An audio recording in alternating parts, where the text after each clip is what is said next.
कि chief minister साहब ने ऐलान किया कि नए सेक्रेटेरिएट की तामीर का मैं आपसे दरखास्त करूंगा कि सेक्रेटेरिएट में 2 मसाजिदें हैं, एक मंदिर है, उनका तहफ्फुज जरूरी है। क्या ऐसा ना हो जाए कि फिर अंबरपेट में जैसा।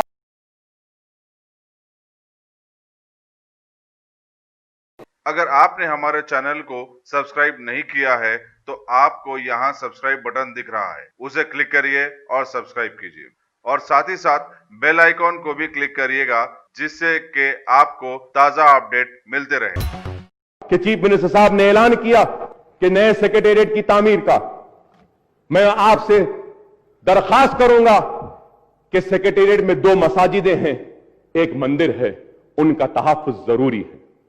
क्या ऐसा ना हो जाए कि फिर अंबरपेट में जैसा हुआ। मैं उम्मीद करता हूं कि अंबरपेट की मस्जिद भी दोबारा बनेगी। मैं उम्मीद करता हूं, याद दिलाना चाहता हूं कि आलेर के बेकसूर आज भी इंतजार कर रहे हैं इंसाफ का। उनको इंसाफ दीजिए, वो हाथी पुलिस वालों को सजा दीजिए और बताइए कि बेकसूरों की जान नहीं ली जा सकती। अदालत अगर कसूरवार ठहराती है तो उनको जो सजा देना है कानून में दीजिए, लेकिन अदालत के फैसले से पहले जो एनकाउंटर किया गया है उस पर इंसाफ देना चाहिए। मैं उम्मीद करता हूं कि आप उस पर भी इंसाफ देंगे। और मैं फिर आपसे यह भी जरूर कहना चाहूंगा कि आज हम कह रहे हैं कि हमारे फाइनेंसेस कम हैं। कोरोना वायरस के चलते जमात इस्लामी हिंद की जानिब से ऑक्सीजन सिलेंडर्स दस्तयाबी के मरकज का आज खिलवत में आगाज किया गया। वरहमतुल्लाहि वबरकातुहू। जमात इस्लामी शहर हैदराबाद की जानिब से कोविड से जो लोग मुतासिर हो रहे हैं और बहुत सारे पेशेंट ऐसे हैं जिनको बेड नहीं मिल रहा है, लेकिन उनको ऑक्सीजन की ज़रूरत है और बर वक्त ऑक्सीजन मिल जाए तो उनकी जान बचाई जा सकती है। तो इसके लिए ऑक्सीजन सेंटर्स को ओपन किया गया है।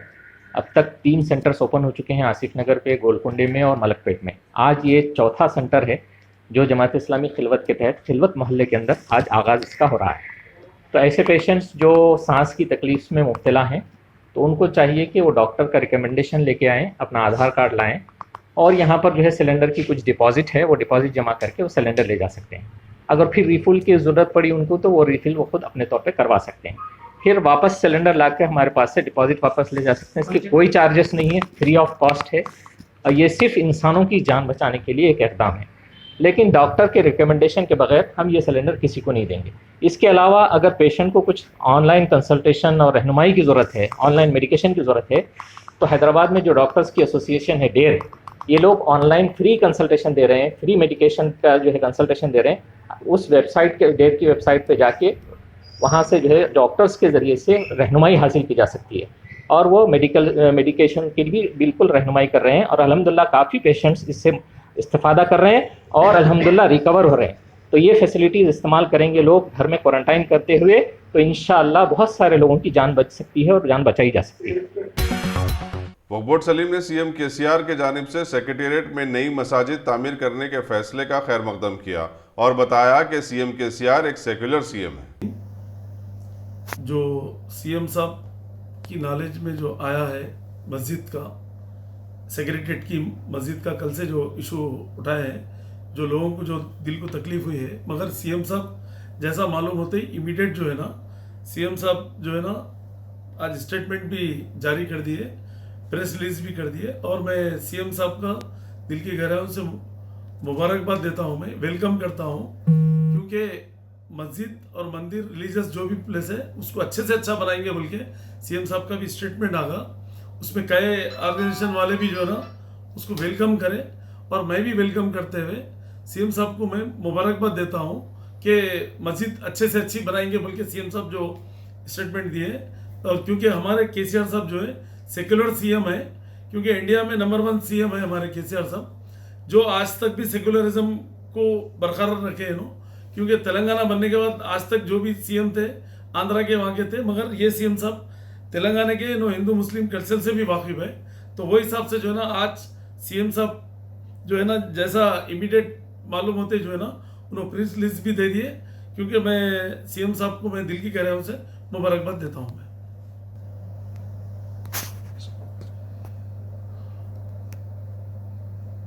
मैं सीएम साहब को जो दिल की गहराइयों से मुबारकबाद जो दे रहा हूँ, इसलिए कि सीएम साहब ऑलरेडी हम सुबह में भी मेरी केटीआर साहब से भी बात हुई, केटीआर साहब से मुलाकात करा हुई मिनिस्टर साहब से, और केसीआर साहब से भी जो है ना हम ये करें कि मतलब बोलने से पहले केसीआर साहब खुद समझकर जो है ना उन्होंने प्रेस रिलीज भी दे दी है, और वही जगह पर मस्जिद बनेंगी बोल के केसीआर साहब बोले हैं, और अच्छे से अच्छी मस्जिद बनेंगी, मंदिर मस्जिद जो भी डैमेज हुआ है वहाँ पर बराबर बनेंगी और बनाएंगे केसीआर साहब, क्योंकि मेरे को भरोसा है गवर्नमेंट पे।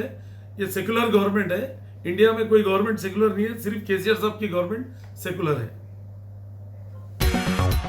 ऑल इंडिया सूफी उलमा काउंसिल के सदर हकीम सूफी शाह मोहम्मद खैरुद्दीन खादरी ने सेक्रेटेरिएट में मौजूद मसाजिद के तहफ़्फ़ुज़ में नाकामी पर वज़ीर दाखिला मोहम्मद महमूद अली और सदर नशीन वक्फ बोर्ड मोहम्मद सलीम को फौरी तौर पर इस्तीफ़ा दे देने का मुतालबा किया है। खैरुद्दीन खादरी ने बताया कि केसीआर के काले दौर में अब तक हैदराबाद की 3 मसाजिद को शहीद कर दिया गया है और इस किस्म की किसी भी वाक़े में कोई कार्रवाई नहीं हुई है। इन्होंने मजीद बताया कि मसाजिद की शहादत को हरगिज़ बर्दाश्त नहीं किया जाएगा। आज का दिन रियासत तेलंगाना के लिए एक सियाह दिन है और जनाब केसीआर साहब जो अक़लियत और मुस्लिम दोस्ती का जो दम भरते थे, आज उनके चेहरे से ये झूठ का नकाब उतर चुका है।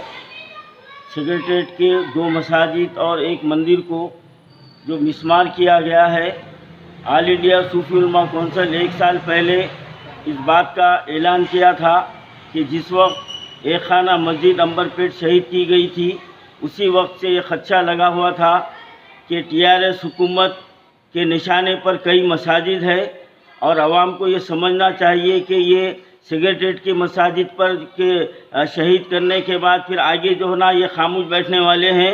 ये हमारी सोच व फिक्र गलत है, बल्कि ये केसीआर साहब ये मुकम्मल तौर पर आरएसएस के एजेंडे पर अमल कर रहे हैं।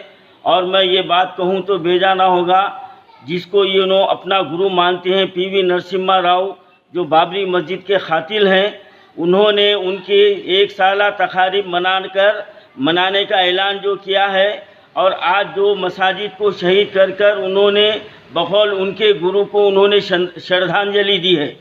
तो यहाँ ये बात साफ जाहिर होती है कि जो सोच पीवी नरसिम्हा राव की थी और जो सोच आरएसएस की है, वही सोच हमारे केसीआर साहब की है।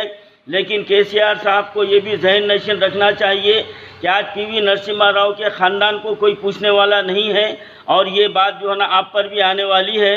अब मैं जनाब महमूद अली साहब और जनाब मोहम्मद सलीम साहब से कहता हूं कि अगर आप लोगों में थोड़ी सी हमियत और गीरत और राई के दाने के बराबर अगर ईमान है, तो आप जो है ना इस टीआरएस सरकार के दामन को छोड़कर फौरी तौर पर आप लोग इस्तीफ़ा दे दें। ख़ास तौर पर मैं सलीम साहब से कहता हूं कि ये मुकम्मल जिम्मेदारी आपके ऊपर है, क्योंकि आप वक्फ बोर्ड के चेयरमैन हैं और आपके इल्म में लाए बगैर जो ना ये मसाजिद शहीद नहीं की जा सकती और आपने मुसलमानों को धोखे में रखा है। ये शहर की 3री मस्जिद है, जो पहली एक खाना मस्जिद को शहीद किया गया था, अब ये 2 मस्जिद है। ना मालूम आगे और कितने मसाजिद टीआरएस सरकार का निशाना बनेंगे। तो मैं तमाम मुसलमानों से अपील करता हूँ कि इस टीआरएस सरकार के दोगली पॉलिसियों में ना आए, बल्कि इनके दिखावे के बयानात पर यकीन ना करें। और बिलखुसूस महमूद अली साहब और मोहम्मद सलीम साहब को अगर जो ना थोड़ी सी हमियत और ईमान राई के दाने के बराबर है, तो आप दोनों को इस्तीफ़ा दे देना चाहिए और जितने मुसलमान जो टीआरएस में शामिल हैं उनको भी मुस्तफ़ी हो जाना चाहिए और यहाँ से एक मुनज़्ज़म पैमाने पर टीआरएस सरकार के ख़िलाफ़ एक जो है ना तहरीक शुरू करने की ज़रूरत है। इंशाअल्लाह ताला ऑल इंडिया सूफी उलमा काउंसिल इसके लिए एक मुस्बित राह अमल हम जो है ना इसको तय कर रहे हैं और इंशाअल्लाह हम जो है ना इसके ताल्लुक़ से बहुत बड़ा एहतजाजी प्रोग्राम भी मुनज़्ज़म करेंगे और टीआरएस सरकार की घिनौनी हरकतों पर हम खामोश बैठने वाले नहीं हैं। और इंशाअल्लाह ताला टीआरएस सरकार को यकीनन अल्लाह ताला इनको तो जड़ से उखाड़ फेंकेगा। लेकिन केसीआर साहब जिस तरह से पीवी नरसिम्हा राव के ख़ानदान का कोई वजूद बाकी नहीं रहा, उनकी औलाद को कोई पूछने वाले नहीं रहे, आपके साथ भी यही मामला होने वाला है। और हमारे महमूद अली साहब और हमारे यूसुफ साहब, हमारे सलीम साहब, आप भी जहन नशीन रख लीजिए कि आपके साथ भी जो होने वाला है आप सोच नहीं सकते। अगर आप अभी भी वक्त है, फौरी तौर पर आप अपने ओहदे से इस्तीफ़ा दे दीजिए। और महमूद अली साहब, आप जो केसीआर साहब के हाथा चूमते हैं, पेट में मुंडी डालते हैं, आप अगर वाकई ईमान के दायरे में हैं तो आपको फौरी केसीआर से दूर हो जाना चाहिए। अल्लाह के घर की शहादत एक मुसलमान के लिए सबसे बड़ी जो है ना तकलीफ़ होती है।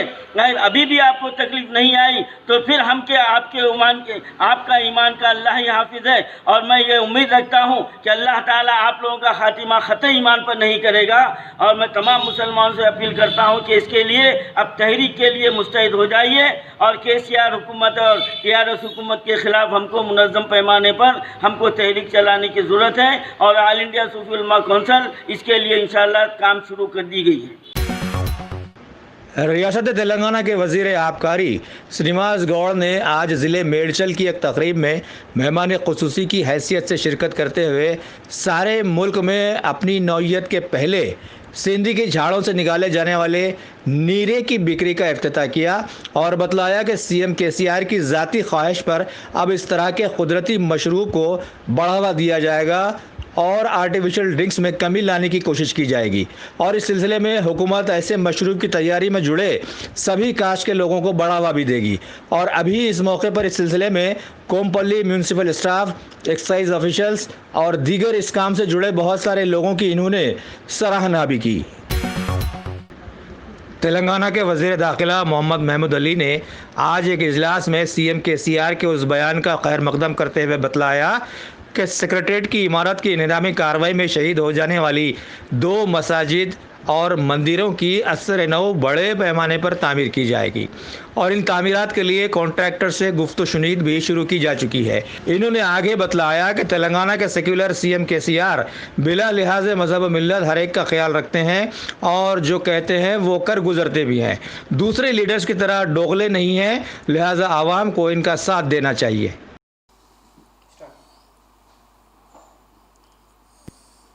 मैं ऑनरेबल सीएम साहब के स्टेटमेंट का वेलकम करता हूं।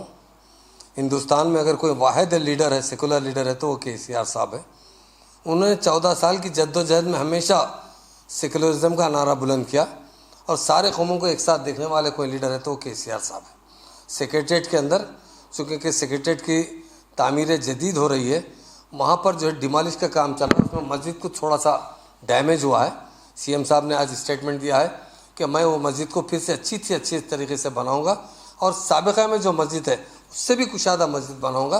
उन्होंने ओपनली कहा मस्जिद और मंदिर अल्लाह का घर है, भगवान का घर है, हम हमेशा उसकी हिफाजत करेंगे। और हमारा कल्चर और हमारी तहजीब है, ख़ास तौर से तेलंगाना स्टेट की तहजीब है। तेलंगाना स्टेट का सेकुलरिज्म हिंदुस्तान में माना जाता है और हमारे सीएम साहब हिंदुस्तान में नंबर 1 सीएम है जिन्होंने सारे मज़हब के लोगों का एहतराम किया है। और लोगों में 2-4 दिन से बेचैनी थी। आज सीएम साहब का बयान आया कि बाजू की जो बिल्डिंग डिमोलिश करने में मस्जिद को थोड़ा सा नुकसान पहुंचा, उसका अफसोस का भी इज़हार किया है। और उन्होंने कहा कि मैं बहुत अच्छी शानदार मस्जिद और बहुत अच्छी शानदार मंदिर बनाऊंगा। ये हमारे लिए बड़े प्राउड की बात है, हमारे लिए बड़ी फ़ख्र की बात है, हमारे लिए बड़ी एहतराम की बात है कि अल्लाह ताला ने हमें ऐसे ऐसे लीडर नसीब फरमाए जो हिंदुस्तान में सेकुलरिज्म चाहते हैं, हमारी स्टेट में चाहते हैं। सीएम साहब आज नहीं, ज़माने दराज से ही मुस्लिम कौम को बहुत अच्छी तरह जानते हैं, मुस्लिम कौम के आदाब को बहुत अच्छी तरह जानते हैं। वो सारा जब 14 साल तेलंगाना जद्दोजहद में हमेशा उन्होंने कई बार कहा है कि लोग मेरे जब घर आते हैं तो मेरी जानिबाज भी मेरी माँ बिछा कर देती थी और हमारे पास बाज़ाब्ता तरीके से रूम होता था इबादत करने का। उन्होंने कई बार कहा और आज उसकी मिसाल पेश कर दी है। सीएम साहब ने कहा कि सेक्रेटेरिएट की मस्जिद हमेशा आबाद रहेगी, ता क़यामत तक आबाद रहेगी और बहुत अच्छी बनाने की बात कही है। हम उसका बहुत दिल की खैर मकदम करते हैं और सारे मुसलमानों से अपील करते हैं कि हमारे सीएम को साहब जिस तरह चाहते हैं वो हमेशा सभी का अच्छा चाहते हैं। और मैं समझता हूँ मुसलमानों के बारे में हमारे ऑनरेबल सीएम साहब ने तेलंगाना बनने के बाद जिस तरह उनकी तरक्की के बारे में सोचा, हिंदुस्तान आज़ाद होने के बाद कोई नहीं सोचा, उनकी इबादतों के बारे में सोचा, हमेशा उन लोगों की रहबरी करते रहे मुसलमानों की और उन्हें एक तालीम याफ्ता और एक अच्छे तरीके से शहरियत मतलब एक अच्छे इंसान बनने के लिए सीएम साहब ने जिस तरह मदरसे खोले हैं, जिस तरह यहाँ पर सेकुलरिज्म लाया हम उसका वेलकम करते हैं।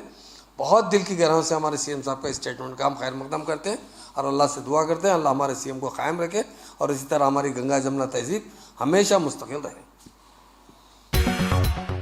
तेलंगाना बीजेपी पार्टी के साबिक़ एमएलसी और core committee member P Sudhakar Reddy ने आज मोइनाबाद जोन के हिमायतनगर ऑफिस की एक प्रेस कॉन्फ्रेंस में वाजे किया कि मरकज़ी हुकूमत की जानिब से आत्मनिर्भर भारत स्कीम के तहत एक कोरोना बिल्डिंग की तामीर के लिए 1,70,000 करोड़ का बजट जारी किया गया है और एक इमारत के लिए किसी हुकूमत ने पहली बार इतना बजट जारी किया है।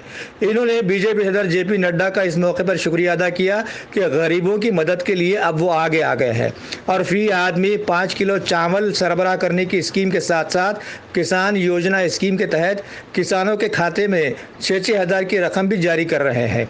इसके अलावा माइक्रो मीडियम स्टिमुलस के लिए बीजेपी गवर्नमेंट की जानिब से 3 लाख करोड़ का बजट भी जारी किया गया, लेकिन रियासती हुकूमत की हठधर्मियों की वजह से मरकजी हुकूमत की स्कीम्स कुल्ली तौर पर गरीबों तक नहीं पहुंच पा रही है।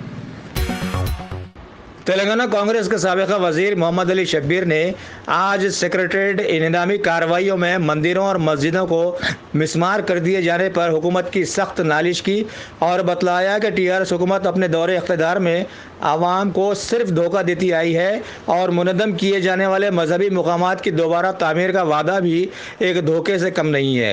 इन्होंने इस मौके पर सदर मजलिस बैरिस्टर असदुद्दीन अवैसी पर भी सख्त तनकीद करते हुए बतलाया कि वो भी सीएम केसीआर की रविश अख्तियार करते हुए आवाम को धोखे में रख रहे हैं और एक तरह से सीएम केसीआर की हरकतों की पर्दापोशी में जुड़े हुए हैं।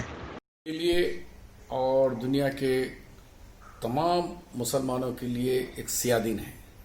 इसलिए सियाह दिन है कि कल सेक्रेटेरिएट के अंदर जो खल्ब शहर में है 2 मसाजिद थे। एक निज़ाम सरकार बनाए सो मस्जिद हाशमी जो बहुत 93 के अंदर उसको दोबारा तामीर हुई थी। दूसरी मस्जिद कांग्रेस के दौर में राजशेखर रेड्डी सीएम और मैं मिनिस्टर माइनॉरिटी वेलफेयर मेरे हाथों से संग बुनियाद की रस्म अंजाम दी गई थी। वो एक आलीशान सीएम के ब्लॉक के बाजू में जो लगभग 1.5 करोड़ की रुपयों से तामीर की गई थी। इन दोनों मस्जिदों को चीफ मिनिस्टर की गुंडागर्दी उसके दिलेरी के ने दोनों मस्जिदों को दिन दहाड़े पुलिस और चीफ सेक्रेटरी के अंडर में शहीद कर दिया गया। क्या सीएम साहब ये समझ रहे कि तेलंगाना के या हिंदुस्तान और दुनिया के मुसलमान का ईमान उतना कमजोर हो गया है कि उनके आबाद मस्जिदें जो वहां पर 5 वक्त की नमाजें हो रहे थे उन मस्जिदों को उनके वास्तु के लिए उनके बेटे को चीफ मिनिस्टर बनाने के लिए कोई पंडित ने कह दिया कि भाई तुम 16 चीफ मिनिस्टर सेक्रेटेरिएट में काम किए लेकिन किसी का बेटा ने सीएम नहीं बना, तुम्हारा बेटा बनना है तो तुम ये सेक्रेटेरिएट तोड़ दो और वास्तु के हिसाब से बनाओ। आपका वास्तु और आपका सेंटिमेंट के लिए दुनिया के मुसलमानों के सेंटिमेंट को मजरू करते आप। इतनी हिम्मत तुम्हारी। मुसलमान खामोश नहीं रहेगा। हाँ, आपके पाले हुए कुछ लोग होंगे मुसलमानों में भी हमेशा हर दौर में रहे हैं कि बागियों के जैसा कुछ लोग होंगे जो आपको जय करें। आज मैं सवाल करना चाह रहा हूं कि चीफ मिनिस्टर साहब से कि चीफ मिनिस्टर साहब मालूम था कि इन्होंने गिरगुट के रंग बदलने वाले हैं। मैं 1 साल से एज ए अपोजिशन कायद कैसे से मैंने रिटर्न में लेटर लिखा, मेरे कॉपी है। सीएम साहब आप सेक्रेटरीट तोड़ रहे हो, बोले तोड़ो, हमको एतराज नहीं है, लेकिन हमारे दोनों मस्जिदों को हाथ नहीं लगाना। और वहां मंदिर भी है, वो भी निजाम के दौर की मंदिर है, कालिका मंदिर, उसको भी हाथ नहीं लगाना। हम सेकुलर मुल्क में हैं, लिहाजा ये छोड़ के आप बनाओ, 25 एकड़ खेल लो, फुटबॉल कहाँ खेलते हैं, मगर वहां नहीं जाना आप। मैंने बार बार लेटर लिखा, बार बार पूछा। अफसोस किया मुस्लिम जमातें जो अपने आप को मुसलमानों के रहनुमा, मुसलमानों के मसीहा कहते हैं, क्या हो गया इन लोगों को कि सांप सूगे जैसा बंदा खामोश है। खामोश है तो भी ठीक था, लेकिन मुझे आज बड़ा अफसोस हो रहा है कि केसीआर का 11 बजे स्टेटमेंट आया कि बाबरी ये दोनों मस्जिदें टूटना और मंदिर का टूटना मुझे भी नागवारा गुजरा, लेकिन मैं मुसलमानों को और हिंदुओं को तयखुन दे रहा हूं कि मैं बहुत जल्द अच्छी आलीशान मस्जिद और मंदिर बनाऊंगा। ये इस्लाम नहीं। इस्लाम ये कहता है कि एक दफा अगर मस्जिद बन गई है वो क़यामत तक मस्जिद ही रहेगी। बाबरी मस्जिद का लड़ाई क्या है? यही तो था कि हम बाबरी मस्जिद को, एक दफा हमारी मस्जिद बन गई, वो हम किसी और शक्ल में किसी को वापस नहीं दे सकते, हक किसी को नहीं है। तो आज ये जो बैरिस्टर असदुद्दीन अवी साहब से पूछना चाह रहा हूं कि आपको कौन सा मुफ्ती आजम ने फतवा दिया है कि तुम ऐलान कर दो कि मुसलमान जैसे हम वेलकम कर रहे हैं। होम मिनिस्टर साहब कह रहे हैं हम वेलकम, किस बात का वेलकम कर रहे हैं? मस्जिद तोड़ने के बुनियाद पर उनका वेलकम कर रहे हैं? वाह केसीआर, हमारे 2 मस्जिदें तोड़े, इससे पहले 1 साल पहले एक खाना भी तोड़े, 3 मस्जिदें तोड़ने वाले चैंपियन मुबारकबाद दे रहे। शर्म आना चाहिए आप लोगों को कि मुबारकबाद देने से पहले सोचना चाहिए था। आप हमारे सेंटीमेंट के ठेकेदार नहीं हैं। आप हम हमारे जज्बात को मजरू करने का हम कोई किसी को आपको वो कायद नहीं बनाए, हम बनाए। आज मैं ऐसा समझ रहा हूं कि मेरे घर में एक गम का ऐसा है, मैं खाना तक नहीं खा सक रहा हूं, इसलिए कि उस मस्जिद को बनाने के लिए, परमिशन लाने के लिए, गवर्नमेंट से पैसा लाने के लिए मैं कितने पापड़ झेला मुझे मालूम है इसके बारे में। कितनी आलीशान मस्जिद बनी थी मुझे मालूम है इसके बारे में। और आप तोड़ दिए तो बोले कि मुबारक मुबारक, सीएम बहुत बड़ी बनाएगा। तो फिर बाबरी मस्जिद में क्यों एतराज करे? सुप्रीम कोर्ट का जजमेंट आने के बाद भी 10 एकड़ जमीन दिए तो नहीं चाहिए मुसलमानों को, हमारे को जमीन के बदले में हम नहीं लेंगे। हम वो तो बंद थी भाई 45 साल 1945 में। ये तो आबाद मस्जिदें हैं, ये तो 5 वक्त नमाज हो रही थी। इसीलिए मैं उलमाए करम से अदबन और असद साहब से भी अदबन गुजारिश करता हूं कि असद साहब आपको क्या हो गया है? आप पार्लियामेंट के अंदर बाबरी मस्जिद पर बुलंद आवाज से आप बात करने वाले, आखिर क्या केसीआर की मजबूरी आपको आ गई कि केसीआर के सामने आपके अल्लाह के घरों को शहीद भी कर दिया तो भी मुबारकबाद दे रहे आप? पीवी नरसिम्हा राव साहब का 100 साला जश्न को भी मुबारकबाद दे रहे आप लोग।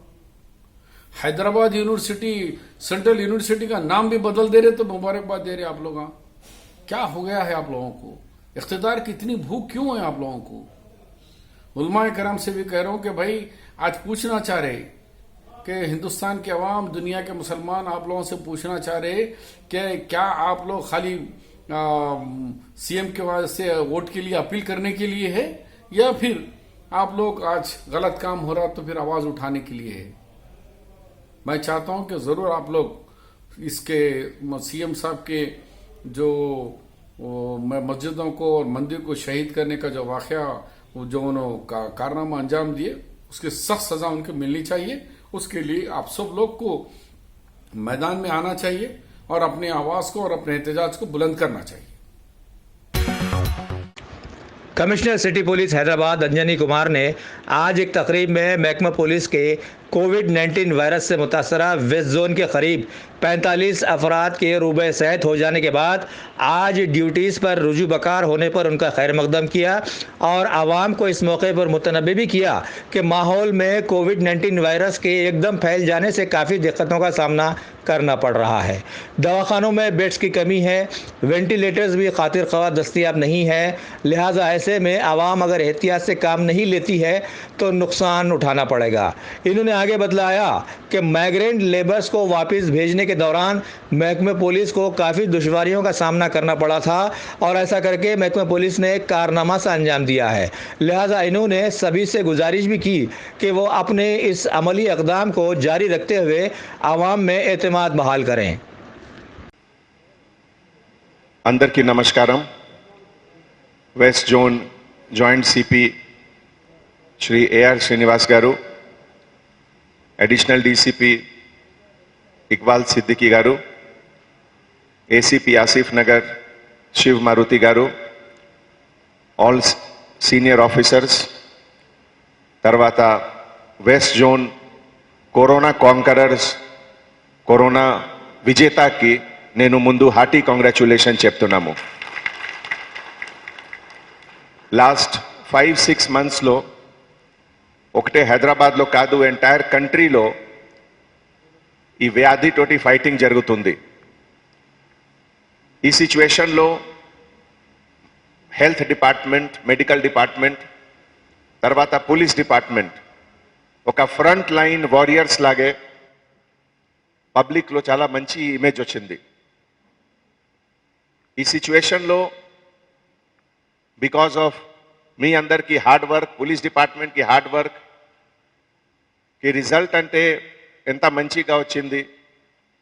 పెద్ద సిటీస్ ఢిల్లీ, బాంబే, అహ్మదాబాద్, చెన్నై ఇవన్నీ పెద్ద పెద్ద సిటీకి కంపారిజన్లో మన హైదరాబాద్లో ఈ నంబర్ చాలా తక్కువ ఉంది, చాలా తక్కువ.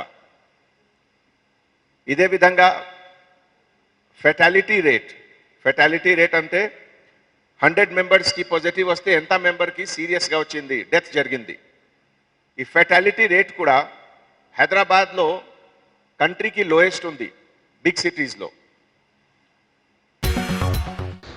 भारत की नाम नेहाद तरक्की याफ्ता रियासत उत्तर प्रदेश में पिछले कुछ सालों से चल रहे कई ड्रामों में आज एक और ड्रामे का इजाफा हो गया है और मुबैना गैंगस्टर विकास दुबे को एक एनकाउंटर में हलाक करते हुए पुलिस ने रिपोर्ट पेश कर दी कि इसके लाए जाने के दौरान एक गाड़ी के उलट जाने से उसके भागने की कोशिश के वक्त उसे गोली मार दी गई है। जबकि आए दिन उत्तर प्रदेश की पुलिस के जोर ज़बरदस्तियां भी आवाम के रूबरू आती ही रही हैं। वैसे इस मौके पर यह भी बतलाया गया है कि विकास दुबे कानपुर में 8 पुलिस वालों को एक हादसे में हलाक करने का कसूरवार था और वो वहां से फरार होकर उज्जैन की एक मंदिर में दर्शन करते वक्त पकड़ा गया था। वाज़ेह रहे कि बदनाम ज़माना कमलेश तिवारी की मौत का खुलासा अभी तक मुल्की आवाम तक पहुंचा ही नहीं है, जबकि उसके घर वालों ने तो साफ साफ कह दिया था कि उसके कत्ल का जिम्मेदार वहां की हुकूमत है। शहर हैदराबाद की ब्राइट फाउंडेशन के सदर और मल्लेपल्ली में वाक़े टॉप सिलेक्शन कंप्यूटर्स के कारोबारी सैयद राशिद अली ने आज शहर हैदराबाद में कोविड-19 वायरस की तबाहकारियों के चलते बहुत सारी मसाजिद, मंदिरें, हॉस्पिटल्स और पुलिस स्टेशन के जिम्मेदारों में सैनिटाइजर्स मशीन मुफ्त में तकसीम किए। इस मौके पर उनके हमरा नामपल्ली के MIM corporator Mohammed Subhan, Vijayanagar colony के TRS प्रेसिडेंट गोपाल अभिषेक राज, मल्लापल्ली मस्जिद कमेटी के joint secretary Mohammed Salim Ahmed, Habibnagar police station के इंस्पेक्टर शिवा चंद्रा और हुमायूं नगर पुलिस स्टेशन के इंस्पेक्टर के सुनील वगैरह मौजूद थे। इस मौके पर सैयद राशिद अली ने आवाम से गुजारिश की कि शहर के माहौल में कोरोना वायरस की अमवात के पेश नज़र एहतियात को क़तई लाजिम कर लें, लिहाजा गवर्नमेंट रूल्स फॉलो करते हुए मास्क के बिना बाहर ना निकलें और फिजिकल डिस्टेंस को बहरहाल बरकरार रखें। अगर आप टेक्नोलॉजी के दौर में रहते हुए टेक्नोलॉजी से दूर हैं तो सोचिए मत, आइए एक बार खिदमत का मौका दीजिए। हमारे यहाँ branded computers Dell, HP, Lenovo, laptop accessories उम्दा क्वालिटी निहायती वाजबी दाम पर दस्तयाब है। स्कूल, कॉलेज, कॉर्पोरेट ऑफिस वगैरह में बल्क क्वांटिटी में सप्लाई की जाती है। इसके साथ साथ हमारे यहाँ माहिर टेक्नीशियंस की निगरानी में रिपेयर की सहूलत भी मौजूद है। अगर आप अपने घर, दुकान, सोसाइटी, स्कूल वगैरह को सेफ और क्राइम फ्री बनाना चाहते हो तो इंस्टॉल कीजिए CCTV कैमरा जो HD क्लियरिटी के साथ दस्तयाब है। गुज़िश्ता 10 साल से मुल्क भर में अपनी इन तमाम खिदमात को जारी रखते हुए आपके एतमाद को बरकरार रखने वाला नाम top selection computers, Vijayanagar colony beside Riyan hotel Hyderabad. Director Syed Rashid Ali. Phone 9849715954। Top